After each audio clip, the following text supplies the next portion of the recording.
What's up, guys? Nikki here from Nerdosity. Thank you guys so much for coming back and reading the book Harry Potter and the Sorcerer's Stone with us, or Harry Potter and the Philosopher's Stone if you're anywhere else other than in America.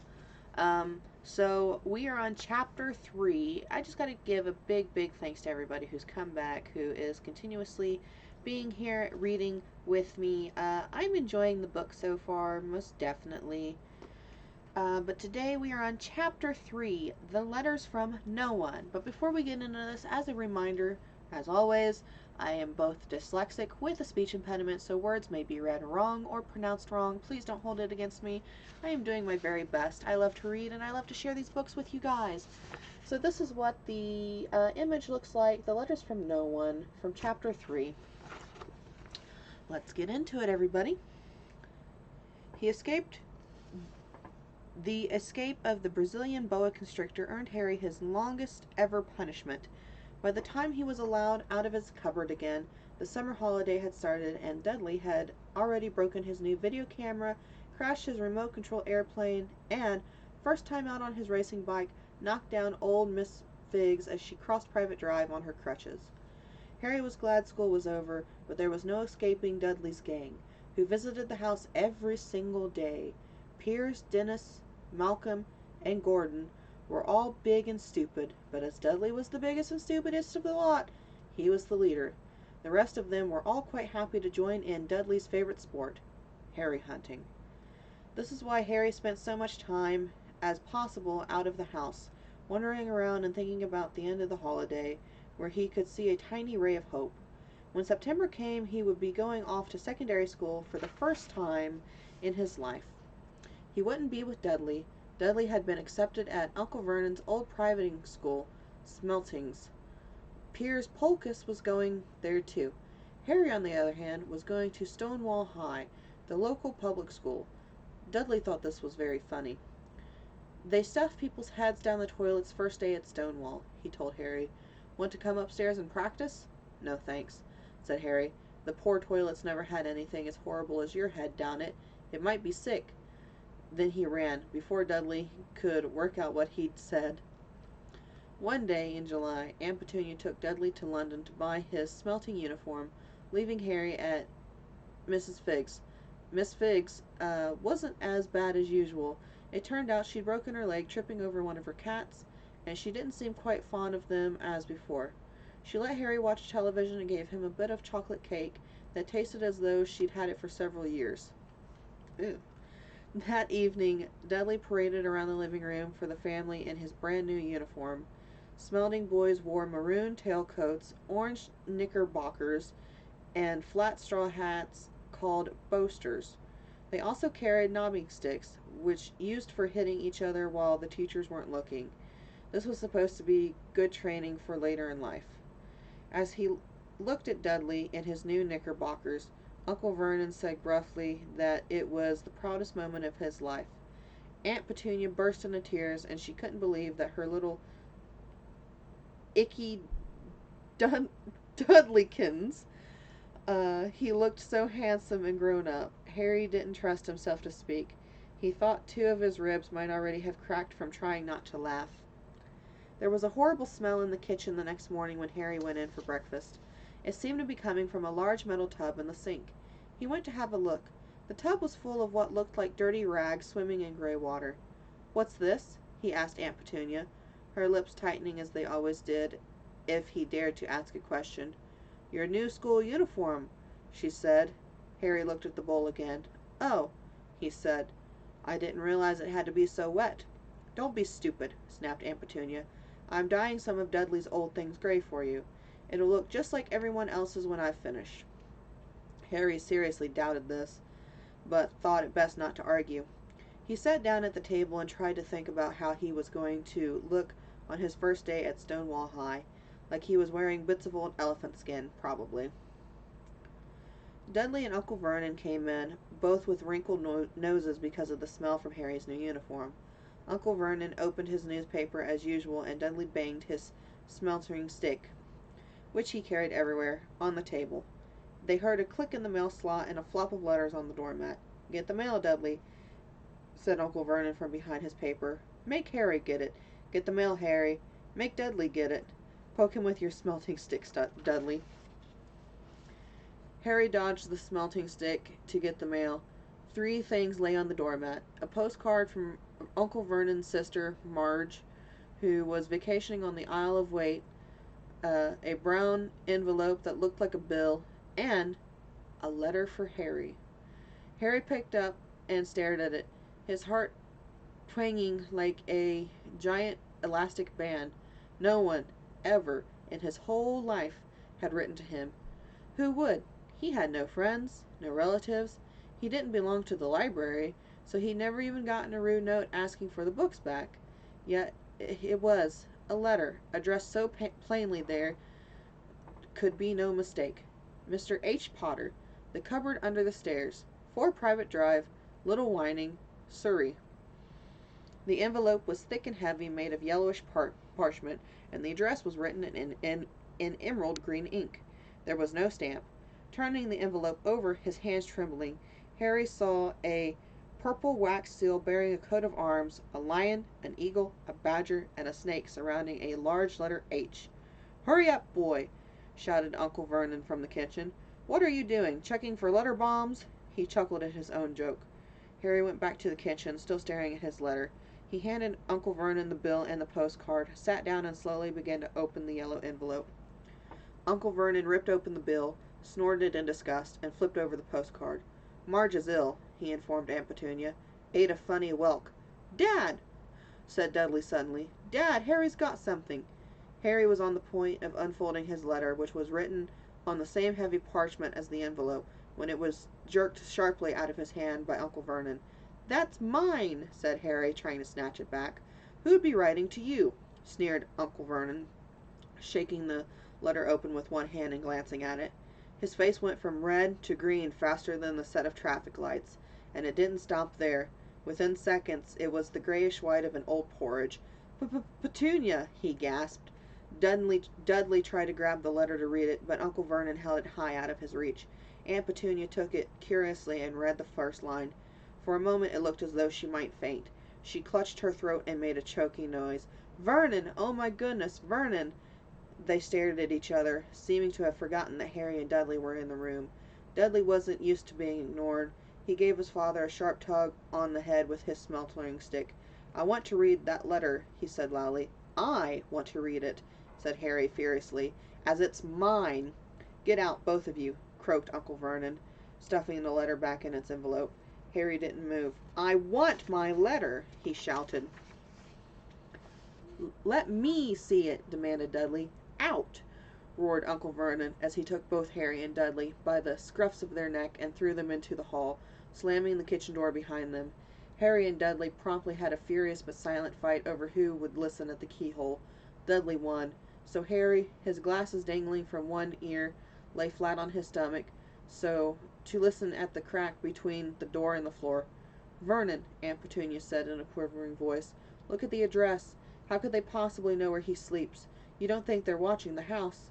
"Watching, spying, might be following us," muttered Uncle Vernon wildly. "But what should we do, Vernon? Should we write back? Tell them that we don't want—" Harry could see Uncle Vernon's shining black shoes pacing up and down the kitchen. "No," he said finally. "No, we'll ignore it. If they don't get an answer, yes, that's best. We won't do anything. But I'm not having one in the house, Petunia. Didn't we swear when we took him in we'd stamp out that dangerous nonsense?" That evening, when he got back from work, Uncle Vernon did something he'd never done before. He visited Harry in his cupboard. "Where's my letter?" said Harry the moment Uncle Vernon had squeezed through the door. "Who's writing to me?" "No one. It was addressed to you by mistake," said Uncle Vernon shortly. "I have burned it." "It was not a mistake," said Harry angrily. "It had my cupboard on it." "Silence!" yelled Uncle Vernon, and a couple spiders fell from the ceiling. He took a few deep breaths and forced his face into a smile, which looked quite painful. Yes, Harry, about the cupboard. Your aunt and I have been thinking. You're really getting a bit big for it. We think it might be nice if you moved into Dudley's second bedroom." "Why?" "Don't ask questions," snapped his uncle. "Take the stuff upstairs now." The Dursleys' house had 4 bedrooms, one for Uncle Vernon and Aunt Petunia, one for visitors, usually Uncle Vernon's sister, Marge, one where Dudley slept, and one where Dudley kept all the toys and things that couldn't fit into his first bedroom. It only took Harry one trip upstairs to move everything he owned from the cupboard into his room. He sat down on the bed and stared around him. Nearly everything in here was broken. The month-old video camera was laying on top of a small working tank Dudley had once driven over the next-door neighbor's dog. In the corner was Dudley's first ever television set, which he'd put his foot through when his favorite program had been canceled. There was a large bird cage which once held a parrot that Dudley had swapped at school for a real air rifle, which was up on the shelf with the end all bent because Dudley had sat on it. Other shelves were full of books. There was only one thing in the room that looked as though it had never been touched. From downstairs came the sound of Dudley bawling at his mother. "I don't want him in there. I need that room. Make him get out." Harry sighed and stretched out on the bed. Yesterday he'd have given anything to be up here. Today he'd rather be back in his cupboard with that letter than up here without it. Next morning at breakfast, everyone was rather quiet. Dudley in shock, he screamed, whacked his father with his smelting stick. The stick been sick on purpose, kicked his mother, and thrown his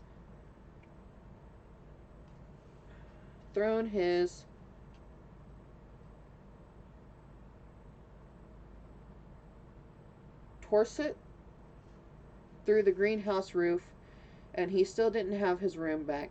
Harry was thinking about this time yesterday and bitterly wishing he had opened the letter in the hall. Uncle Vernon and Aunt Petunia kept looking at each other darkly.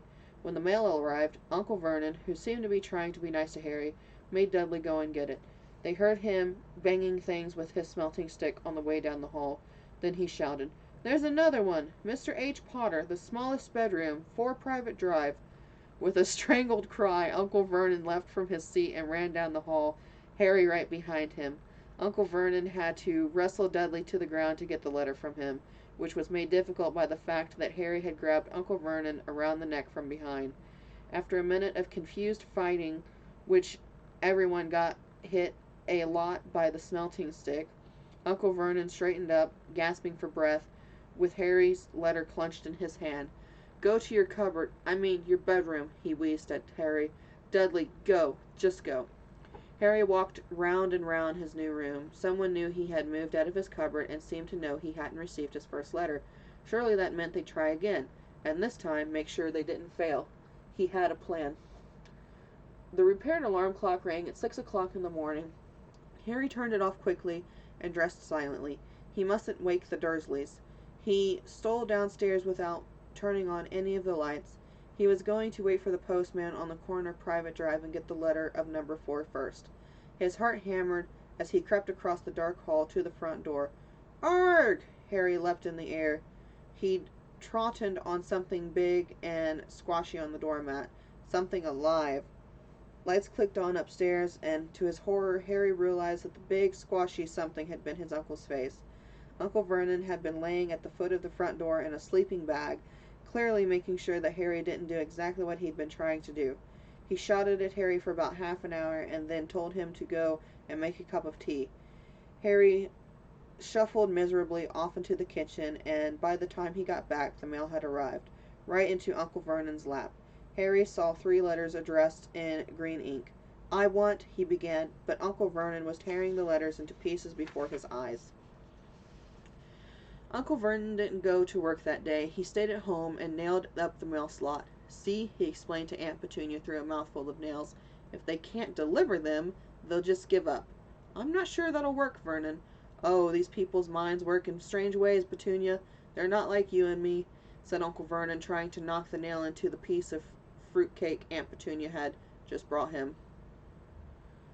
On Friday, no less than 12 letters arrived for Harry. As they couldn't go through the mail slot, they had been pushed under the door, slotted through the sides, and a few even forced through the small window in the downstairs bedroom. Uncle Vernon stayed home again. After burning all the letters, he got out a hammer and nails and boarded up the cracks around the front and back doors so no one could go out. He hummed tiptoe through the tulips as he worked, and jumped at small noises. On Saturday, things began to get out of hand. 24 letters to Harry found their way into the house, rolled up and hidden inside each of 2 dozen eggs that were very confused milkman had handed Aunt Petunia through the living room window, while Uncle Vernon made a furious telephone call to the post office and the dairy trying to find someone to complain to. Aunt Petunia shredded the letters in her food processor. "Who on earth wants to talk to you this badly?" Dudley asked. Harry was amazed. On Sunday morning, Uncle Vernon sat down at the breakfast table, looking rather tired and ill, but happy. "No post on Sundays," he reminded them cheerfully as he spread marmalade on his newspaper. I'm sorry, I'm just remembering the scene in the movie where he's just like, "No post on Sundays," and his eyes do that weird crooked thing. I'm sorry. "No post on Sundays," he reminded them cheerfully as he spread marmalade on his newspapers. "No damn letters today." Something came whizzing down the kitchen chimney as he spoke and caught him sharply on the back of the head. Next moment, 30 or 40 letters came pelting out of the fireplace like bullets. The Dursleys ducked, but Harry leapt into the air to catch one. "Out! Out!" Uncle Vernon seized Harry around the waist and threw him into the hall. When Aunt Petunia and Dudley had ran out with their arms over their faces, Uncle Vernon slammed the door shut. They could hear the letters still streaming into the room, bouncing off the walls and floors. "That does it," said Uncle Vernon, trying to speak calmly, but pulling great tufts out of his mustache at the same time. "I want you all back here in 5 minutes ready to leave. We're going away. Just pack some clothes. No arguments."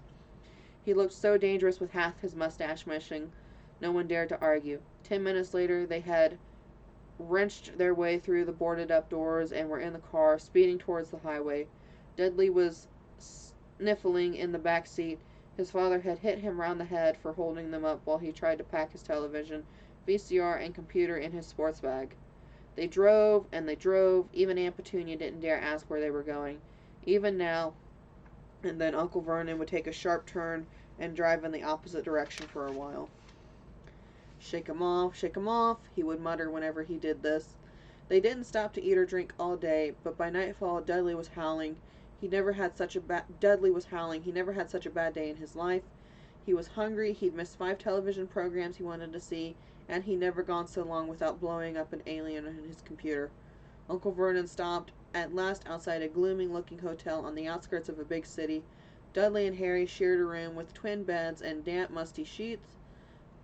Dudley snored, but Harry stayed awake, sitting on the windowsill, staring down at the lights at the passing cars, and wondered. They ate cornflakes and cold tinned tomatoes on toast for breakfast that next day. They had just finished when the owner of the hotel came over to their table. "Excuse me, but is one of you Mr. H. Potter? Only I got about 100 of these at the front desk." He held the letter so it could be read in green ink address. "Mr. H. Potter, room 17, Railview Hotel, Cokeworth." Harry made a grab at the letter, but Uncle Vernon knocked his hand out of the way. The woman stared. "I'll take them," said Uncle Vernon, standing up quickly and following her from the dining room. "Wouldn't it be better to just go home, dear?" Aunt Petunia suggested timidly. "About an hour," but Uncle Vernon didn't seem to hear her. Exactly what he was looking for, none of them knew. He drove them to the middle of the forest, got out, looked around, shook his head, got back in the car, and off again they went. The same thing happened in the middle of a plowed field, halfway across a suspension bridge, and at the top of a multi-level parking garage. "Daddy's gone mad, hasn't he?" Dudley asked Aunt Petunia dully late that afternoon. Uncle Vernon had parked at the coast, locked them all inside the car, and disappeared. It started to rain. Great drops beat on the roof of the car. Dudley sniveled. "It's Monday," he told his mother. "The great Hamberton's on tonight. I want to stay somewhere with the television." Monday. This reminded Harry of something. If it was Monday, and you could usually count on Dudley to know the days of the week because of the television, then tomorrow, Tuesday, was Harry's 11th birthday. Of course, his birthdays were never exactly fun. Last year, the Dursleys had given him a coat hanger and a pair of Uncle Vernon's old socks. Still, you weren't 11 every day. Uncle Vernon was back and he was smiling.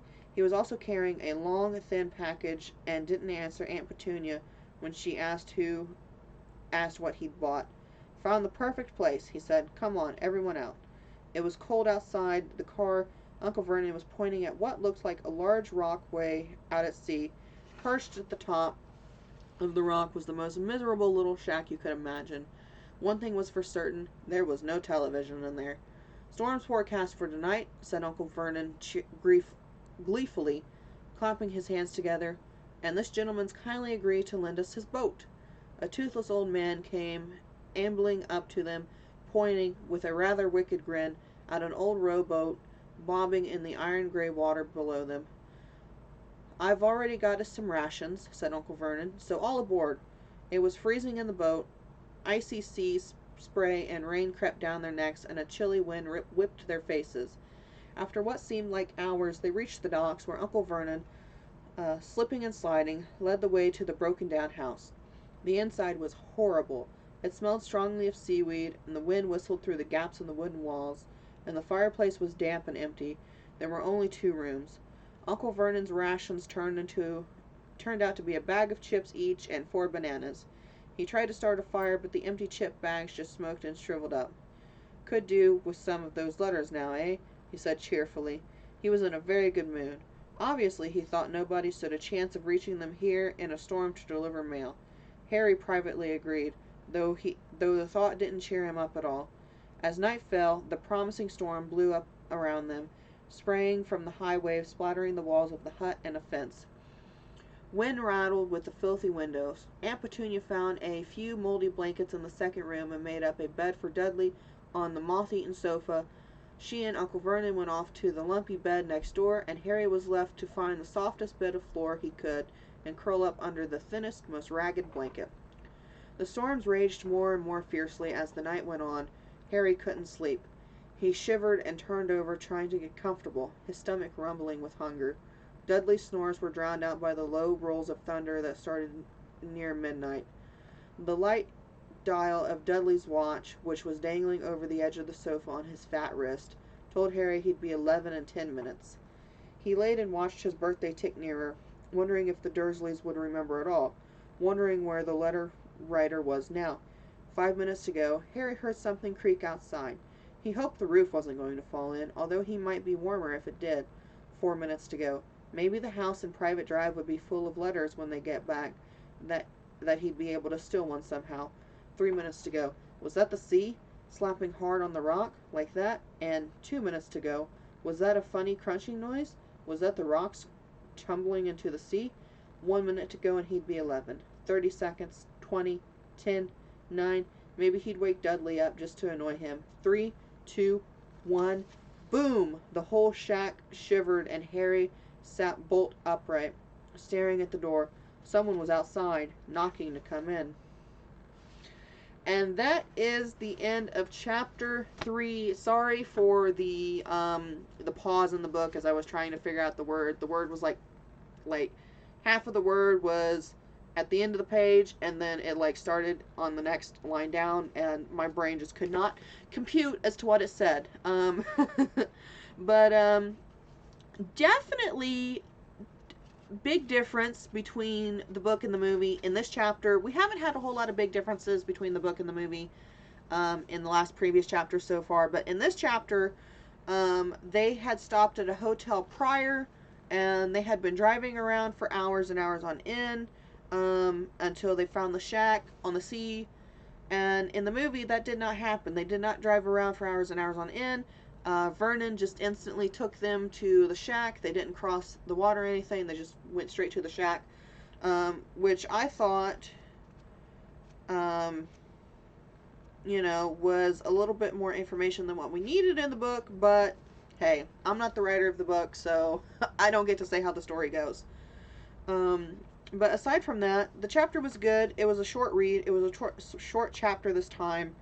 And I enjoyed it. I enjoyed it, even though there was little tidbits that I had forgotten about in there, such as the driving around and doing this, that, and the other. But it was a good book. It was a good book.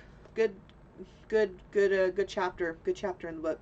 So anyway, thank you guys so much for watching. I hope you guys enjoyed as much as I did. If you guys happen to like, make sure you guys hit that subscribe button that's listed down below. Hit that bell notification. Turn on all notifications so you guys never miss a future upload or video. Anyway, thank you guys so much for watching, and I will see you guys in the next video. Bye!